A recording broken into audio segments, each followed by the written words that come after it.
We're all happy that it was such a beautiful day for baseball in this SEC tournament. Obviously, we didn't get to see that last year. And also another new thing this year is seeing both Alabama and Auburn dominating in their first games to even get to today. And looking at this guy, Charles Barkley, he was just a season shy from being able to play in Birmingham with the Auburn Tigers. But you know what? There is a hometown kid, I already mentioned him, Leor Berman, who's making that dream come true. When you step into Jack Rose here at the Pontchartrain Hotel, you're stepping right into the culture of New Orleans. And as they say here, laissez les bon temps rouler, which means let the good times roll. But what you may not know is that the chef and owner here is also rolling with the tide. The Alabama men's basketball program is cutting down the nets at home in front of a sellout crowd at Coleman Coliseum as head coach Nate Oates leads his team to the regular season SEC championship. The same five are holding on to their spots through week 9, looking at Georgia, Michigan, Ohio State, Florida State, and Washington.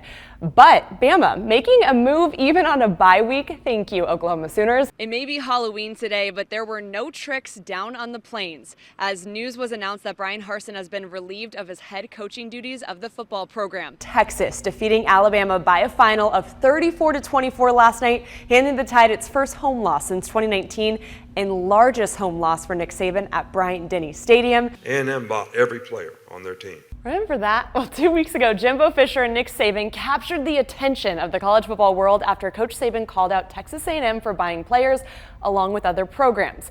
Coach Fisher, well, he spoke up the next day and he spoke up loudly, referring to Saban as a narcissist, among other terms. And while we wait for the October 8th matchup on the field, their first in-person meeting is already upon us. Who led the team to 2 Super Bowl appearances, bringing home 1 Super Bowl championship. And then there's future Hall of Famer Aaron Rodgers. This is Brian Creighton. He's going to be our driver. He's going to take us around on a lap. We're hopefully going to show you and give you the best description of what it's like on race day for the drivers. This is a tough one, Ryan Blaney, to win at, and you've done it 3 times. What has been, as they say, 3rd time's a charm? What's been your charm here at Talladega? And this is now the new home for NBA Hall of Famer Dominique Wilkins here at the very beautiful Barber Motorsports Park racetrack ahead of race weekend, and I'm here with Indy driver Marcus Erickson to reach the NIT final for the first time in program history. When you say that out loud, what does that mean to you? Will Anderson said it first. The reason we won on Saturday was because Coach K. Good luck.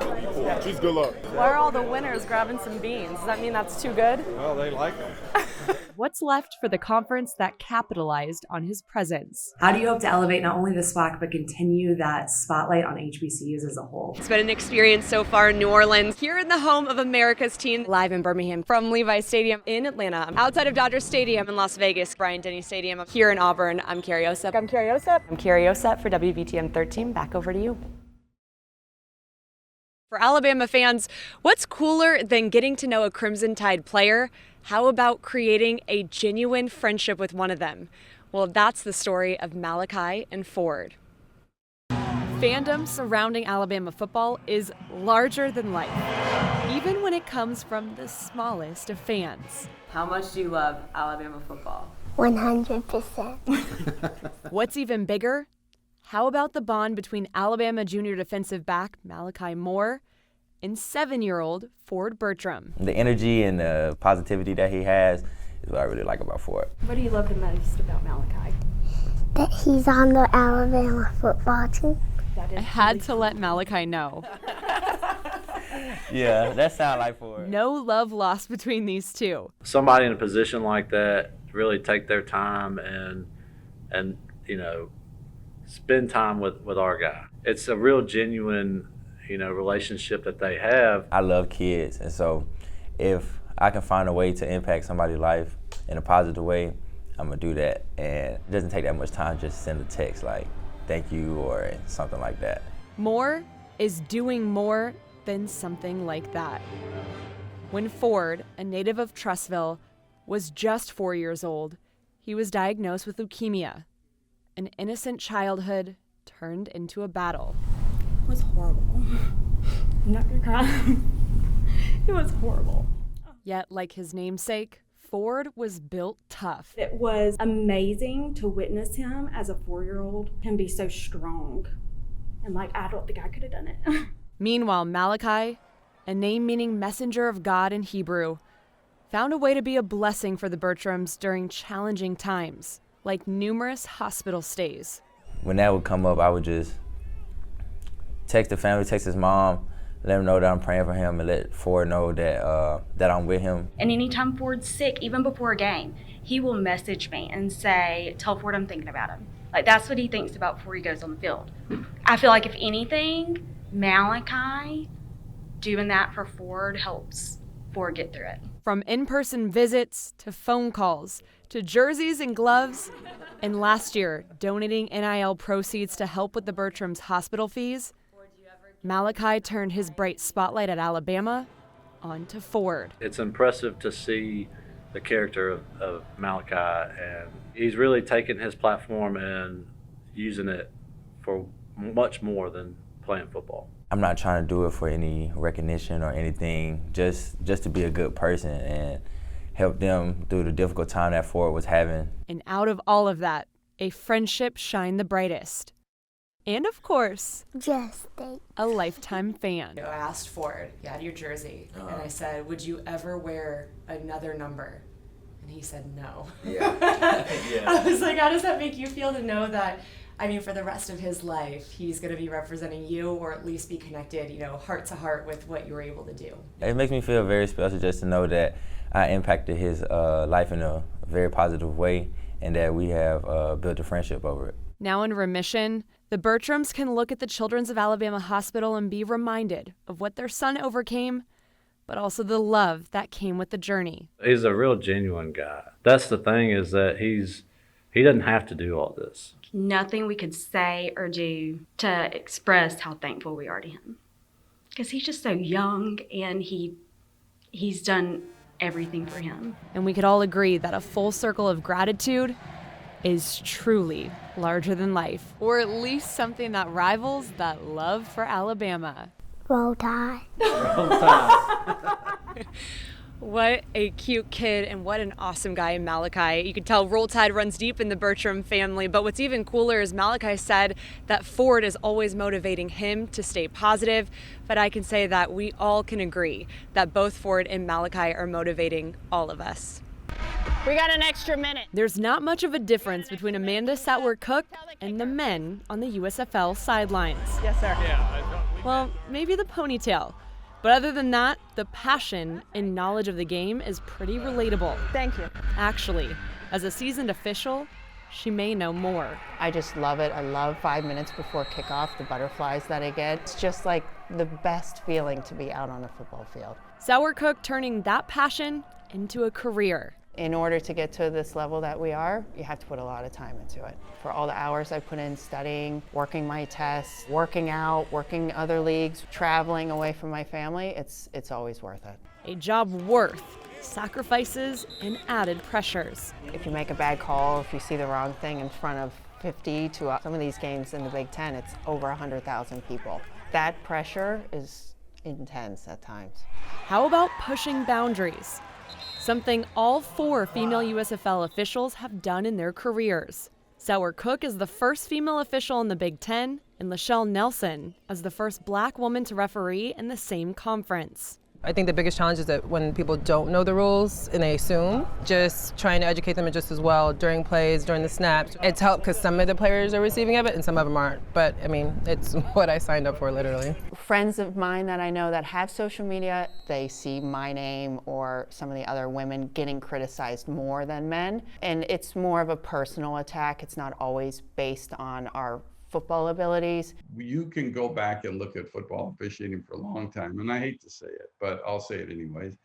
It's traditionally been a good old boys network.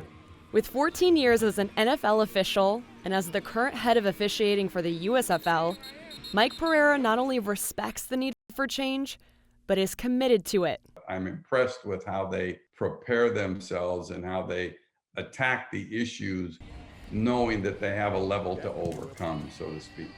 Look, it's just opening up a pipeline that needed to be open. My daughters are in high school and even younger. They don't see it as being strange or anything to see Sarah Thomas out on the football field. It's just, we watch football, we should be involved in football. It's just normal for us now.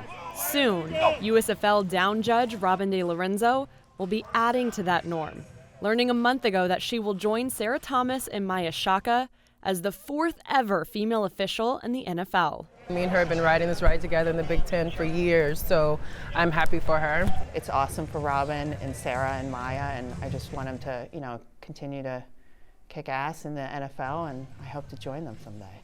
As these women prove growth is upon football, they still want to see more. We still have a way to go. Minorities, yes. Women, yes. I just want to see it, and it's coming. The goal of football is to break the plane and score.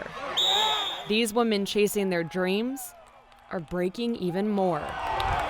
Breaking barriers. I started this at 35, and look what I've done. So just believe in yourself, and you are your own destiny to make things happen. We have to let young girls and young women know that you can literally do any job you want to do. You can have any role in life you want to have. Just go and do it. Reminding us that football is not anything if we aren't all united by it. We all know the phrase, right? Silence can speak louder than words. Well, for one Alabama school in Talladega, the spirit of their high school football team is so loud, it can be heard and felt on and off the field. Get to know the Silent Warriors. Some typical sounds of a football practice. Quarterback clap, coaches yelling in the background, and the clash of the helmets. But what about when it's stripped away? For a majority of players on this football team, this is what they hear. Silence. But there is nothing quiet about what this team does on a field. I mean, the interaction and the teamwork and help they give each other and assistance, it's just inspiring. The Alabama School for the Deaf is home to an appropriately named team, the Silent Warriors, a team made of student athletes facing varying levels of deafness and also those who experience vision impairments, like senior running back and linebacker Damian Winfrey. I first played when I was around 8 or 9 years old, Pee Wee with the Talladega Rec League, and I was a lot smaller back then, and with my visual impairment, they didn't want to put me at running back. They were a little nervous, and they didn't know what I was capable of. Damian was diagnosed with achromasia at birth. If you get a camera and shake it a little bit, get it a little out of focus, and that's about what I see. My vision acuity is, I think, around 20/70 in my good eye, maybe 127 in my bad eye. And when I was younger, I was told I wouldn't be able to drive, but I'm scheduled to get my optics next month and get on the road soon, so I'm looking forward to that. And thanks to the Silent Warriors, he gets to drive down the football field daily. When I came to ASD, they let me try out for whatever position I wanted, and running back fit, and I was fortunate enough to start this year. Limitless opportunities provided for every student at the Alabama Institute for Deaf and Blind, the daily mission of the administration. It's one of those things where it's an all-inclusive environment. It's a thrilling thing to watch. And for ASD's head football coach, who also happens to be deaf, that's exactly why he loves his job. The frustrations, like I said, they go through, I went through. So I'm trying to teach them, so they become aware and know that they can overcome those struggles. And that's why I love being a football coach here. And while players face individual challenges here, there's power when they join together on one field, using all different ways to communicate to one another. Me and some of the players I can hear call audible sometimes, like, hey, he's coming to your side, or hey, look over there, watch him, just to help keep everyone on their toes and make sure we can stop their next play. Yet speaking one language, the language of football. We have students at the Alabama School for the Blind and the Alabama School for the Deaf who are working hand in hand, and they develop these partnerships, these brotherhoods that they'll carry with them for the rest of their lives. And this team never having a problem hearing their coach. I do scream. I wouldn't say hothead, but I do scream. We're all deaf, so. but all my life, I've been that way growing up. I was screaming. So in the locker room, always start, we always have the little cheer. We do this. We're all silent, and then we go down and we start screaming when the hand comes down. So we're proud to be a warrior, silent warrior. And then the hand comes up, we stop, and come down, we start screaming again. And I love that. A group of players brought together by differences, but unified by their similar warrior spirit. When you're out in the real world, as people say, you're constantly told, hey, you're this, you're that. But when you're on the field, you're just one team, one uniform, going against another, fighting, working together, and it's a great feeling. And the irony of these silent warriors is that their spirit may be the loudest of any team you experience. Well, we have it. They're proud. We're proud to be deaf. Just proud to be silent warriors. You know, and we struggle. We overcome our struggles, and we show that we can do it, and how proud we are. So, in saying silent warriors, you know, we come together as a football team. And their impact is pretty loud too.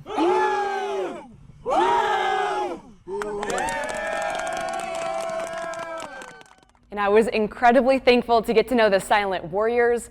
I can tell you that impact that they're going to leave is going to go well beyond their years in high school. And I just want to say, win or loss in their season, that team is always a winner. That's a look at sports. We'll be right back.